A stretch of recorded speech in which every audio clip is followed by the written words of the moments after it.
Welcome to Finlos Asks. I'm very excited to bring this episode to you. I've wanted to interview my father for a long time. It was one of the reasons I started podcasting to begin with.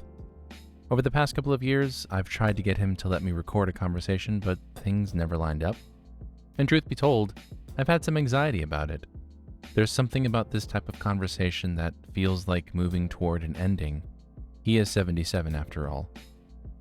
But like most conversations, once it got started, it moved along and found its natural rhythm, and I think he even enjoyed himself as he reflected on some of the earliest parts of his life. In this episode, you'll hear my father's memories of life in Tegucigalpa, Honduras, where he was born. He also shares some of the challenges of moving to the United States at a very young age, and some reflections on how he sees his parents and himself even today. You'll also hear the voice of Eva, who has been encouraging this conversation for a long time, as well as Vivienne, our youngest daughter, who found a little of the journalistic spirit in herself.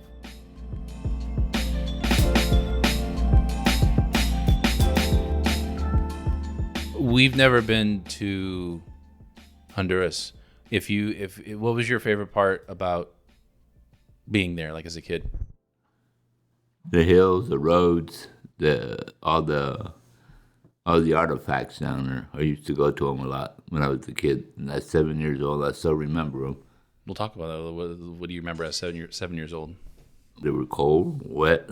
There was ones up there at Choluteca and San Pedro Sula. Did you get to hold things? No, I don't remember holding things. Okay.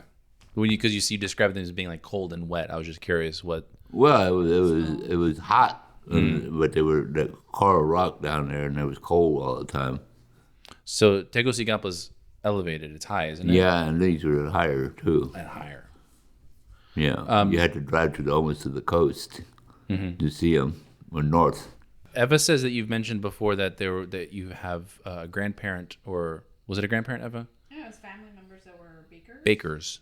What? They were bakers. Yeah, they were bakers. My grandmother was a baker. I used to, when I was growing up there, I used to spend my afternoons there when my father was out running around with women. My mother and they were fighting around. And so they used to ship me there, you know. It's a long story. Well, tell it. We're here. Huh? We're here, so tell it. About what? The bakery.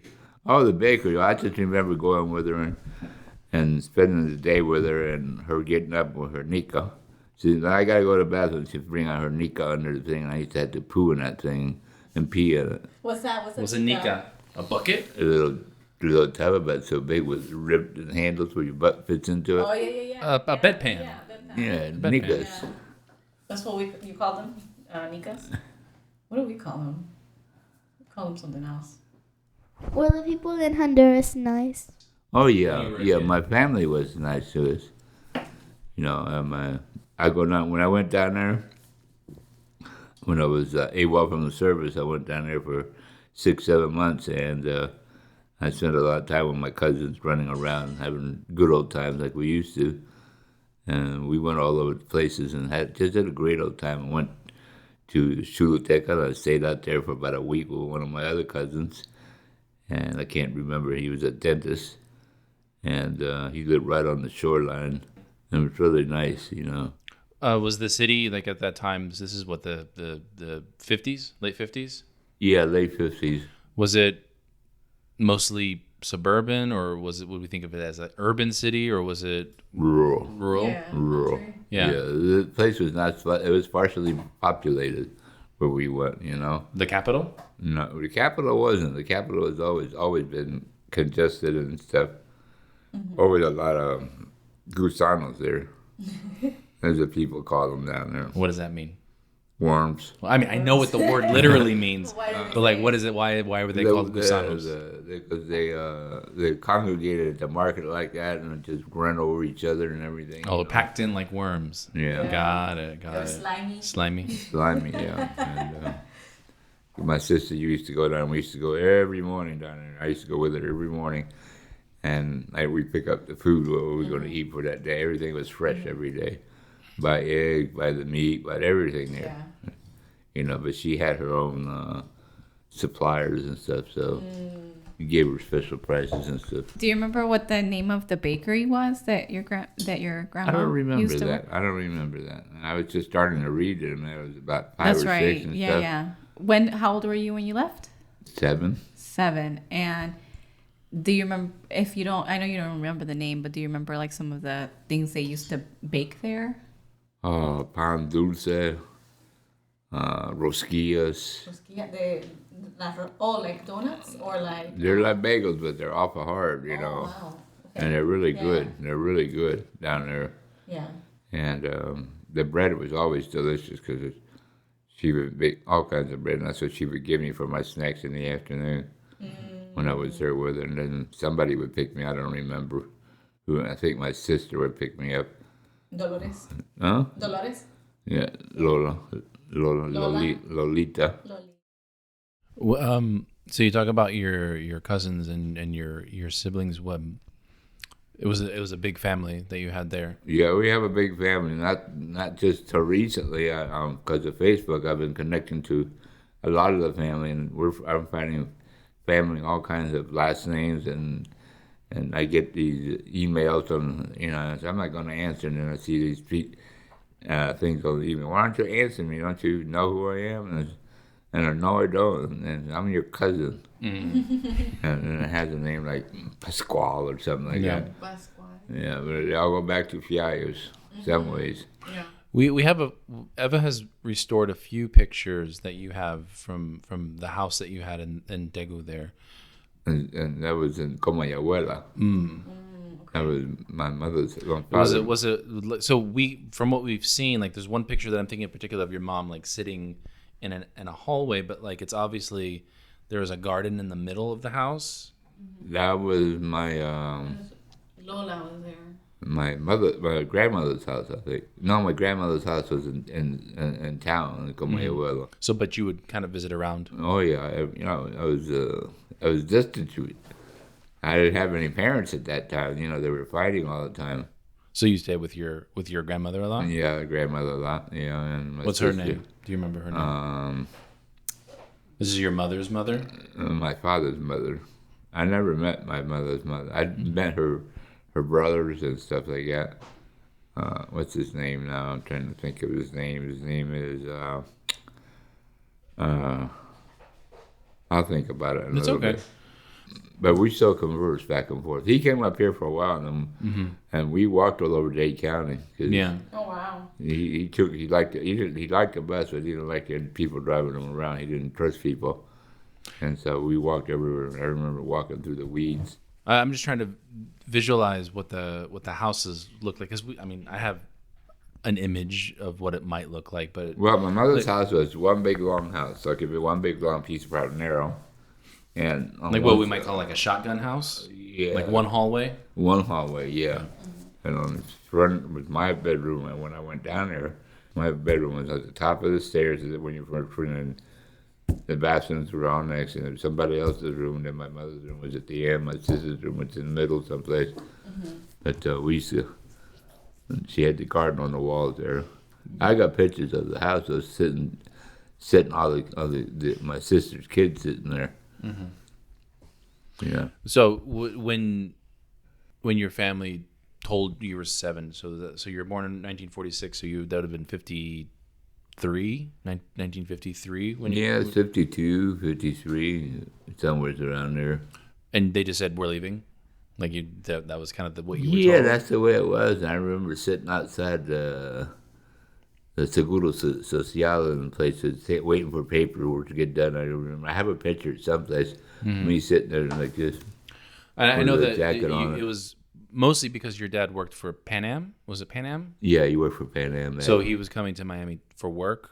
There wasn't like I've always been curious because as an English teacher, I've read a lot of like literature from Central America from that time period. That there's a lot of political stuff going on. Yeah, I was always curious if your dad was getting away from some of that, or if your parents were getting away from some of that. I think he was involved with some of it. Well, you always said he was a spy for the U.S. government. Well, he was. What does that mean? Well, he did covert work for him. Yeah, I know, but like, Why do you suspect that? I don't think he ever outright told you, but why do you Oh suspect no, he that? never would talk about it. We found pictures of him and stuff, but those pictures all disappeared. Yeah, and so from the marriage with your father and your mother, how many siblings were there? I know you, Walter, was and 4 of us. Mario, and then who was the Walter Walter, Mario, you? Who's the and fourth? Lola. Lola. Yeah. Era la más jovencita. The youngest. Lola was la. I was No, the youngest. You were the Lola's the youngest. oldest. Okay. Lola's the Lola oldest. was the oldest. And then Walter, and then Mario, Lola, and me. Walter, Mario. You. Well, but she decided to stay. She was older, so she wanted to stay. She couldn't leave. She was a political. And was she already ill at that time? No, she was pretty young. She didn't get ill till she was about 50, I don't think. I just remember you talking. One of the few times that I remember visiting Abuela Sofia, I remember she called. Yeah, she and you would talked to her on the phone. I remember Yeah, talking to she would Lola on talk the to me a phone. lot. Her and I, she was my mother, really. Mm-hmm. And she always watched out for me. I miss her still. I think about her a lot. If you could, I mean, this is not like about making you feel bad about anything, but if you could, would you like to go back and visit? Yes, I would want to go back and visit, but I can't go back and visit. You could. I mean, you could, but not. Let's talk about that. But you would like to. I would like to, yes. Yeah. I have Dolores as having been born in 1934. So she was 12 years older than you. Yeah. Then Walter, 1937, and Mario, 1941, and then you, 1946. You guys were spaced out pretty far. Yeah. That's interesting though, because you and Lola are the same age difference as me and Iggy. Iggy and I are 12 years apart too. Yeah, Oh, yeah. but the thing was that I was one of these babies trying to get the parents back together or something. I mean, of course. But how did you do that? What do you mean? Well, when I was born, that's where they had me, you know. Mm-hmm. And that was a big resentment between them. That my mother and father. That's what I surmised from it all. You know, from my figuring from it. But I stop and think about it all. How smart I was back then. You know, how much I grasped all this crap. That you know, I remember going to school and skipping school a lot because it was boring for me. Yeah. And I remember going to school and going to. And one thing I can remember, I got me a tricycle with somebody bought me. We lived on this house on a hill, and I got on a tricycle. I used to ride that damn thing down the hill all the time. And then one time I stole a bottle of that whiskey. What's it called? It's not whiskey. It's Aguardiente? aguardiente, yes, which is very powerful. You were 6 years old and you stole a bottle of aguardiente? And I got on that tricycle and I rode that tricycle. Fire. And I remember going on. I could still remember. I couldn't control it. It was going so fast. I couldn't put my feet on the pedals. And I remember running into a brick wall at the end of it. And that's the last I remember of it.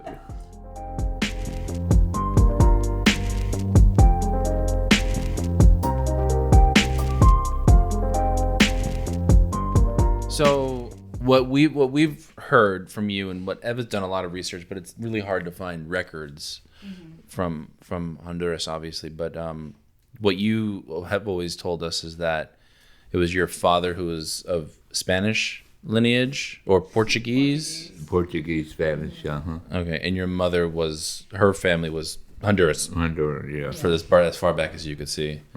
Did you? It's a tricky question, but did you guys ever talk about, or was it hush hush? Like it was obvious that your mom had indigenous genetic background. Yeah. Did you guys ever talk about that? I met her family, her mother and her brothers and stuff in town one time, and I used to go over there and spend days over there with them. That's where I got kicked by a jackass. Got kicked by a donkey? Yeah. They told me not to go mess with that damn thing. Just backed up to me and just lifted his legs and nailed me across the room there. And I can remember this hoof print sitting right here. Right. I was about smaller than her, Yeah, it would've been younger smaller. than her. But the family wise, was that ever like was it a hush hush thing, or did you talk about like whether or not? I'm talking to Rolando's his name, Rolando Echeverria, Okay, and like second cousin, third cousin. I don't know what kind of cousin he is. Okay, a cousin. Hey, cousin, So I have your abuela, your grandma,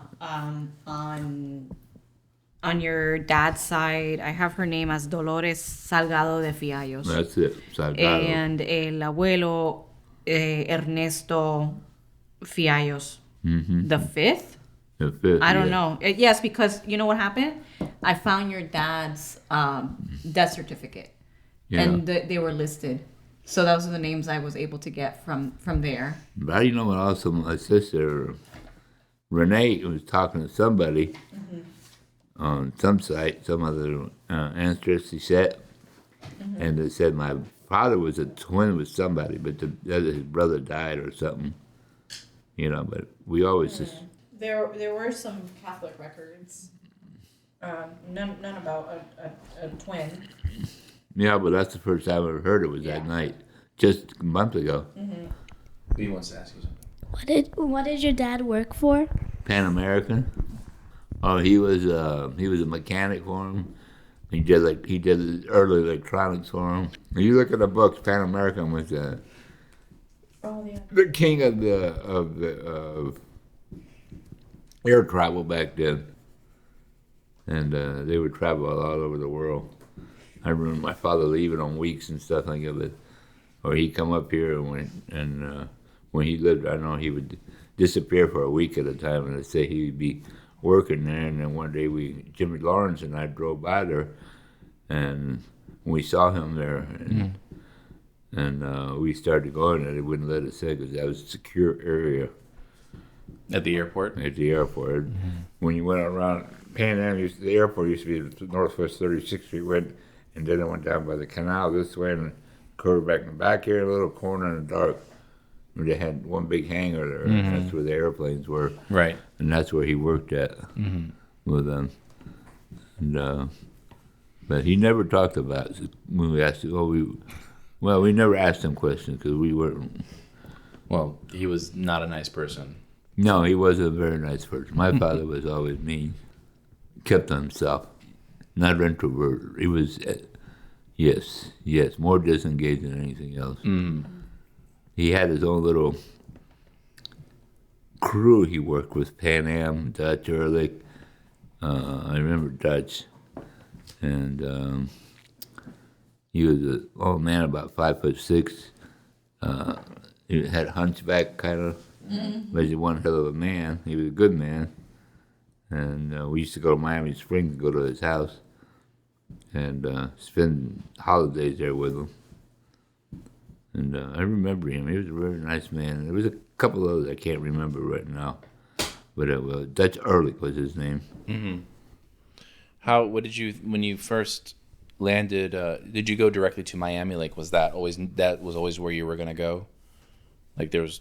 Like, yeah, I that's where remember your dad- landing in Miami. But I mean, what I'm asking, I guess, is there was no discussion like that's where your dad worked, so that's where you were going. Yeah. And what was your first impression of the city as a kid? Because Miami was still pretty small back then. It was still big compared to Tegucigalpa and Honduras. Yeah. It was noisy and stuff. You know, it was big to me. Right. And The country. the people weren't very nice to us because, especially me and Mario, because we were dark skinned and stuff. You know, and You didn't speak English. huh? And you didn't speak We didn't English. speak English now. Yeah. No, I learned English in the second grade from Mrs. Thrumbach. Thrumbach. Yeah. Was she bilingual?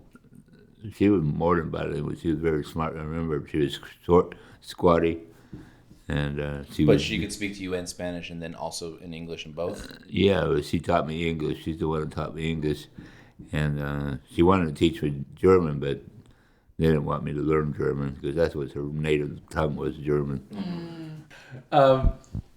Did you, and once you were here, until you were later on as an adult, you didn't go back to Honduras. You just came here and then you were here permanently. Yeah, I lived here until about. Oh, I remember when my father passed away. That's when I went down there. That I can remember.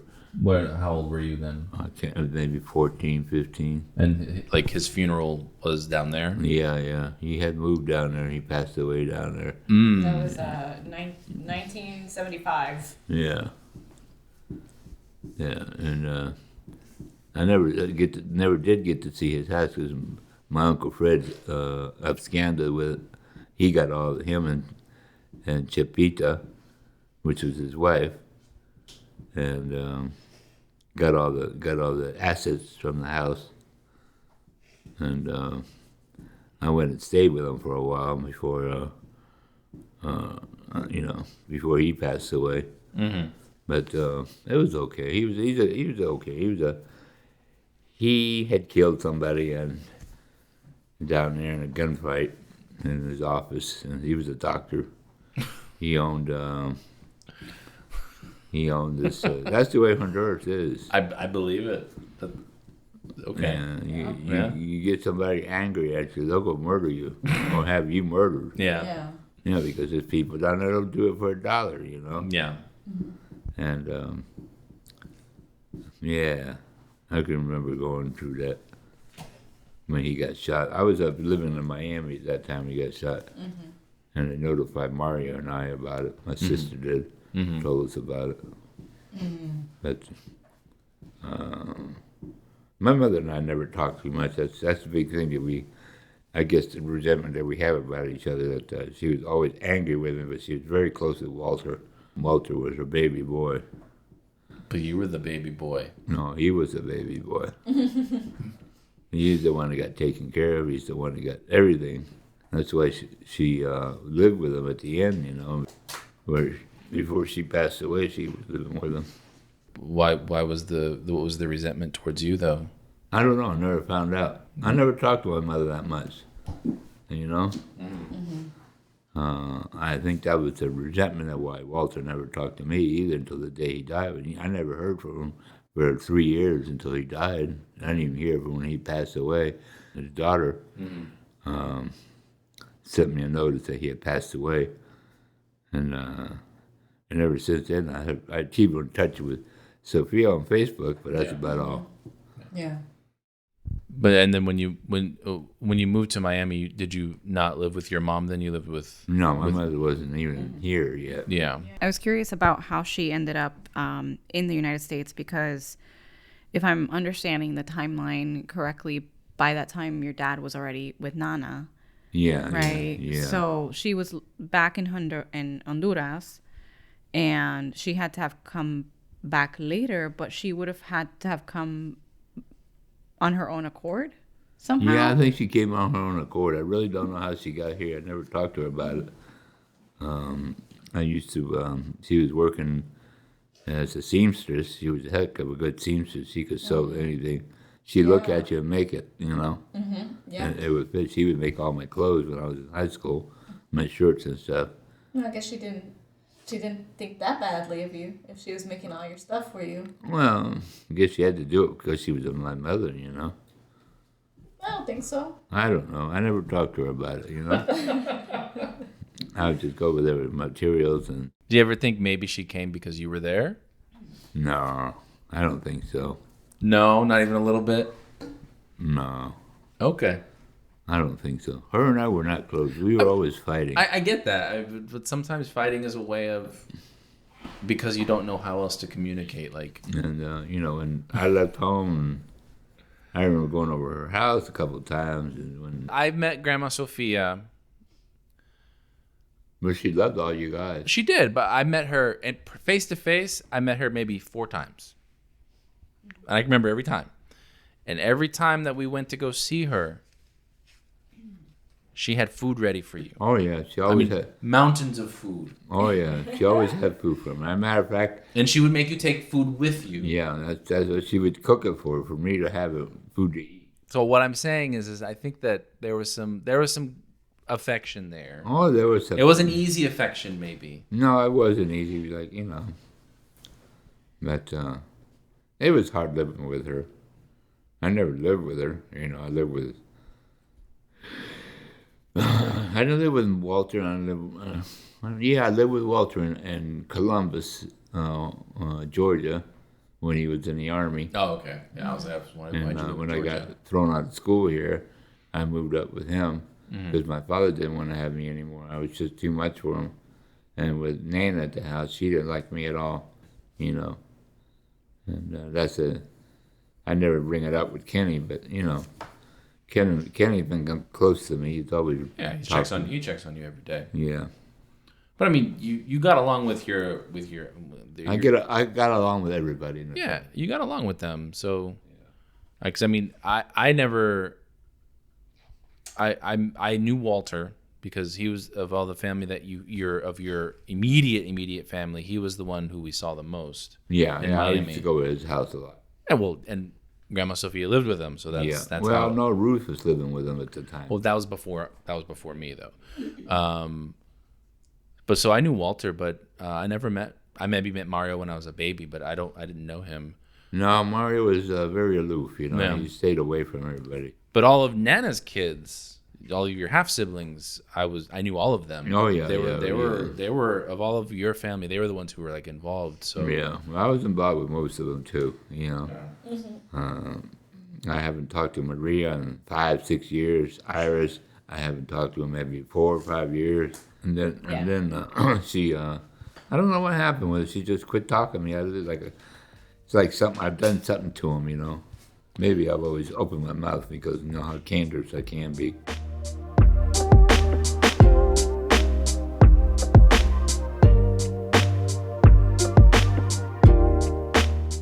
So you learned. So if you were in the second grade, you learned English pretty quickly, though.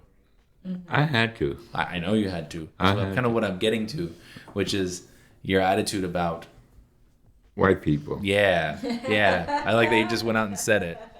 Because I mean, it's taken a long time for me to assimilate into their society. but and I then the still other don't. but the other way around, it's taken a long time for me to like begin to unpack all of that and recognize our family as being not white. Yeah, right. You know, because I distinctly have It memories. might have been the hand we were at Broadsworth. Well, I mean, and this is not meant to be a criticism because I understand that you grew up in a time when it was dangerous and it still is dangerous. Yeah, it was dangerous. Yeah. But you know, I just remember very distinctly growing up. The message was, no, you're white. You tell people you're white, and that was it. You know, and then you insisted there was. I would pull my pants down and show my white butt. So Because my butt has always been white. My back is up because I always wore trousers and stuff. You know. yeah, until you go into the sun for 5 minutes, Yeah. and you're like a bar of chocolate. Yeah. You know what I mean? Pretty much so. Pretty much so. So what I'm curious is have you thought about that sort of split in your life when you came from this life to a completely different life Oh yeah.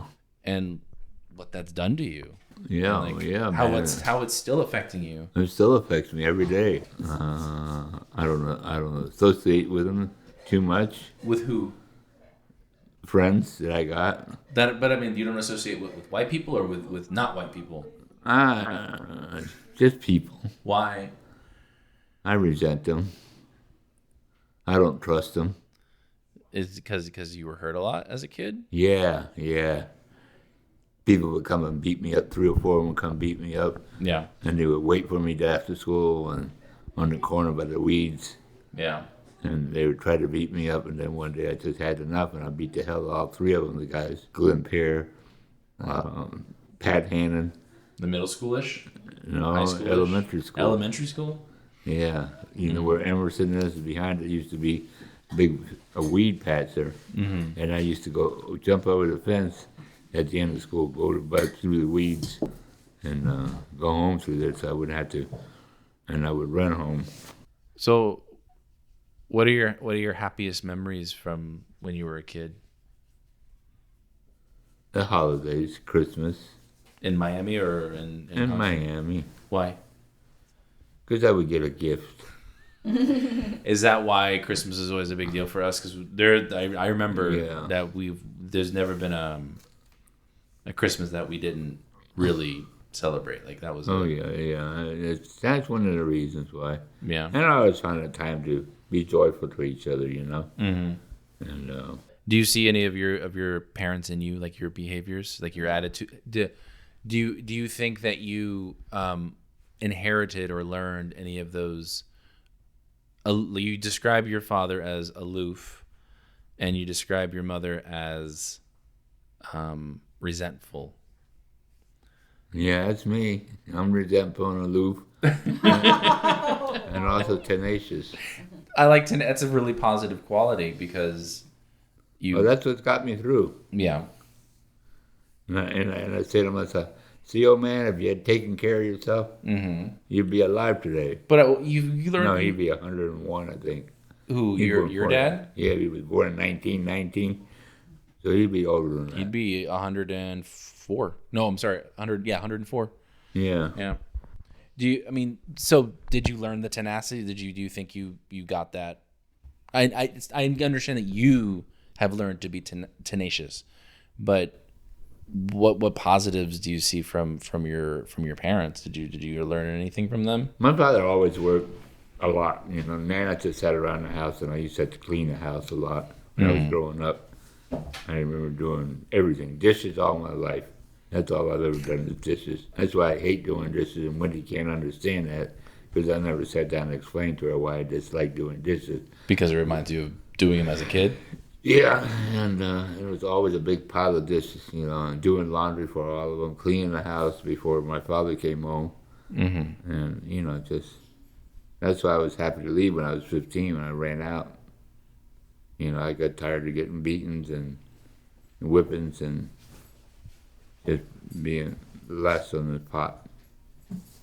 Where did you go when you left? When you left at 15? At 15, I went and I lived with Louise Birch. So a friend?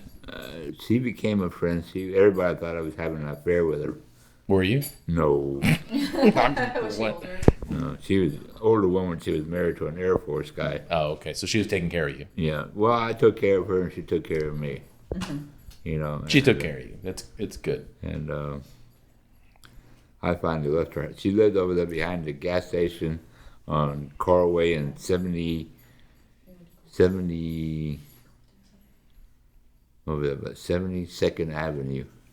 So you left at like 15 and you stayed with this Louise Birch. I think that's the one of the persons I stayed But with. I mean, you're still, you finished high school? Yeah, well, after I got thrown out in the 11th grade for getting boozed up and beating up some people. And So I'm picking up a theme in your childhood here.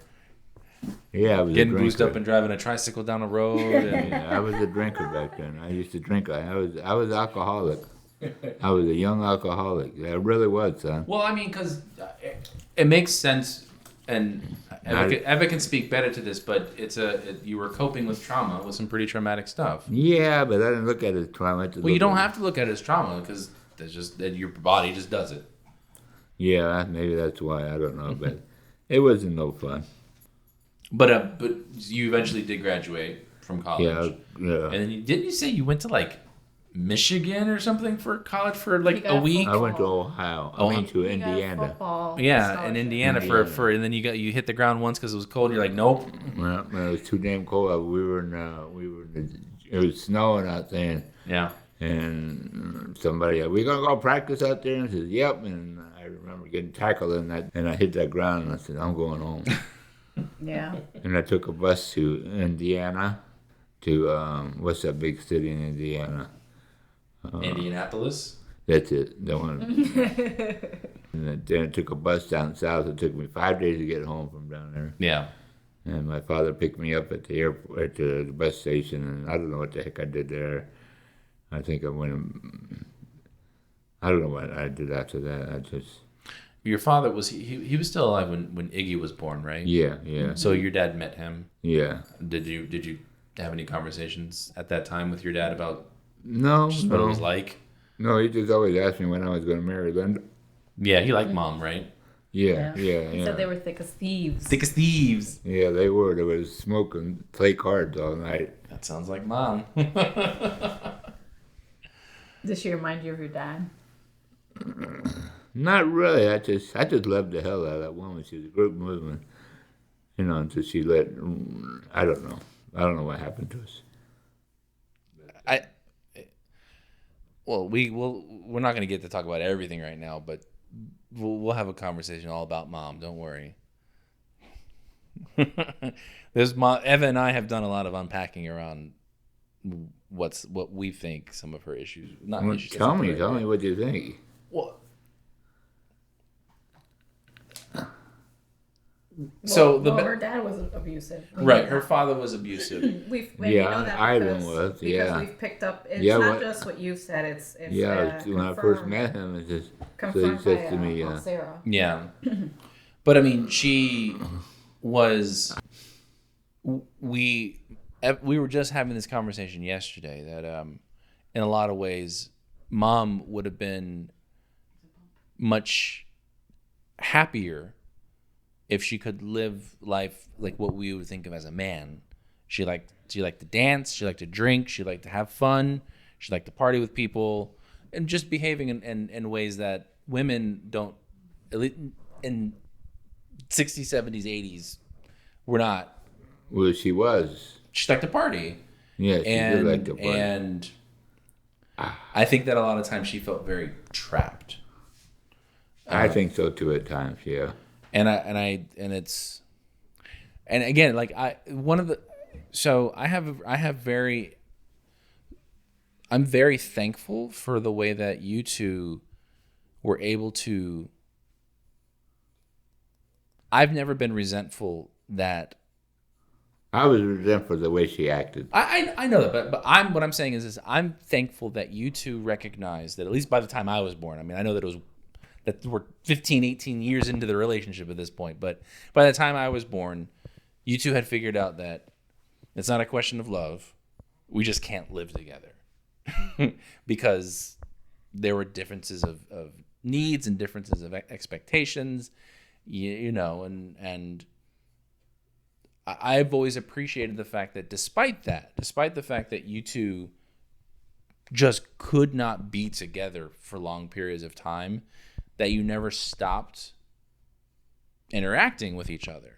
That even though it was either one or the other, usually there were some times when you guys lived together when mom was moving from house to house or whatever, but we always did Christmas together. We always had family meals together. So the fact that you two were able to recognize that you genuinely loved each other, it just wasn't a functional marriage. But for me, I think that it actually gave me a lot of resilience, because at least it gave me an idea that relationships don't have to be one particular way. No. So I think that that's an interesting thing, and I'm very thankful that you guys. I mean, she was what? She's 15, 16? Yeah. When she got married the first time? Yeah. And then the dude just abandoned her. Like, Yeah. literally just abandoned her. Yeah, I remember that. And, it did some damage. Oh, it did some damage to her. Yeah. Oh, yeah. And I mean, I don't have the full story. I'm sure that you have more background knowledge than I do, but I just know that she didn't know how to be alone. No, she could never be alone. But she wasn't happy to be tied down. Right. So she never was able to find whatever the in-between was. No, How can I be with somebody but not be stuck? That's a really complicated sort of feeling, and I think that most people feel it. She was always, the way I look at it, she was always wanting to be with me, but she could never be with me. Well, and in a lot of ways, you're very traditional. Yeah, well, I still am. That's what I'm saying. I know that. Like, you have a very specific idea of what a relationship looks like, and that's fine. There's nothing wrong with that. I just don't think it worked for her. No, it didn't work for her. Right.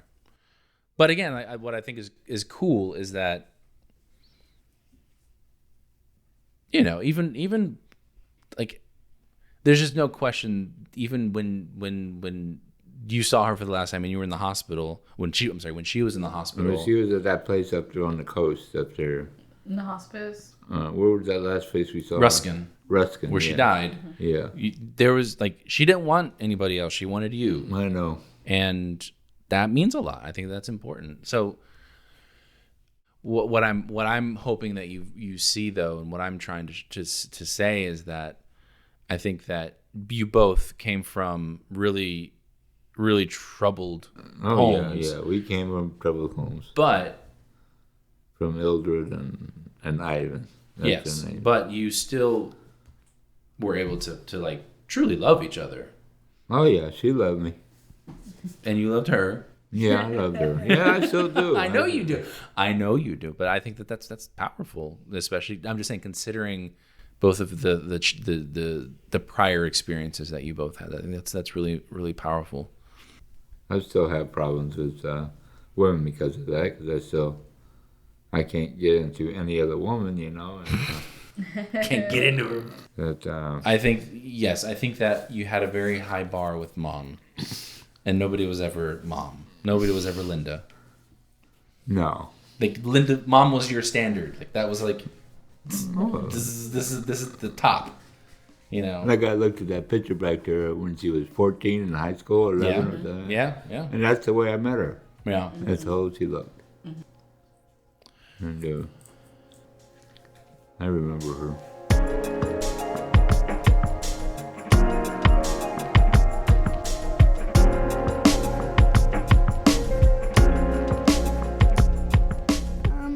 Do you notice any differences between here and Honduras? The business? Differences. What are the differences between America and Honduras? America's very gives you a lot of chances in life. Honduras isn't. Once you're stuck in Honduras, you're stuck with that particular thing. If you turn out to be a doctor, you got to be a doctor. I didn't want to be any of that. I don't remember what I wanted to be when I was left down there. Well, it seems like Honduras, and like many other less developed, I don't even know what the proper terminology is anymore, but global majority. They still are very. They have castes. They're still in caste because the people down there keep them in caste. So if you're born into a poor family, it's difficult. It's very difficult to get out of down that. there, That. Yeah. I personally hung around with them a lot. When I went down there looking for orchids with Danny Silhan, I took him down there for a month, and we went through the whole country looking for orchids, and we found a lot. Found a couple of rare ones and brought them up, gave them to his father. But Honduras is very nice. It still is very nice. I look at all the pictures people send me, that I see on Facebook. But and, so in a caste system, you tend to do what your parents did. So, Grandpa's father, so your great grandfather was a technician, an electrician. Your grandpa became an electrician too, even though that's not necessarily what he wanted to do. My grandfather, he was quite risque. What is that? In what way? He was a revolutionary. Revolutionary, against on what side? Because there's the communists, and then there's the. He was for himself and stuff. Mm-hmm. He just wanted to overthrow the government at that time. So he was an anarchist? I guess what they would call him back then, an anarchist. Mm-hmm. I know he was in trouble a lot with the cops and with the chapas down there, chapadistas. Mm-hmm. And they still run the country down there. The gringueros. The gringos. And a lot of the governments in poor countries, they came down there and they took over all the farms, the big farms, mm-hmm. and they ran them, and they took all their monies and they worked them to death, and they wouldn't give them any of their monies, they wouldn't give them any benefit, but they still had to come in and work. If they didn't come in to work, they would send the chapas out there and they whip their asses and bring them to work. And my father was involved with that too down there, but he became involved with the U.S. government because of his stature in electronics and stuff. And I didn't ever know how he got that job, but I remember him wearing that gray outfit he always wore. This is the only pictures I have, like 2 or 3 pictures that I've seen. He's always wearing a gray Dr. Evil looking suit. Yeah. Yeah, that's what he always wore. I do remember like a heartwarming story you told about, you mentioned earlier that your mom was a seamstress, and if I am remembering this correctly, she made you the outfit that you wore to your prom or something like that. Yeah, I remember that. Yeah, and you told me a really sweet story. Can you tell V the story? You told me that story a while ago. How? Yeah, she made me this one particular shirt. Yeah. Yeah, it was. She made me this one thing all the way down, like they wear nowadays, with cuffs and no collar on it, and you button it all the way up. And it looked pretty doggone good in it too. Mm-hmm. Was it like that? I don't know, the shiny material. No, it was more like probably linen. Yeah, it was like a heavy linen, heavy outfit, heavy shirt. But it wasn't too heavy because it was porous. And I remember wore that thing for the longest time until I outgrew it. I don't know what happened to it, but I had it for a long time. It was a nice shirt. I liked it. That's it for this episode. Thanks for listening. This is the first in what I hope will be an ongoing series with my father. I hope that you enjoyed hearing some of his story, and if that's the case, maybe you'll share it on your own social media feed. You can contact me about this, or if you have questions or comments via social media, by email to finlos@finloslives.com, or leave a message with the SpeakPipe app on the website, finloslives.com.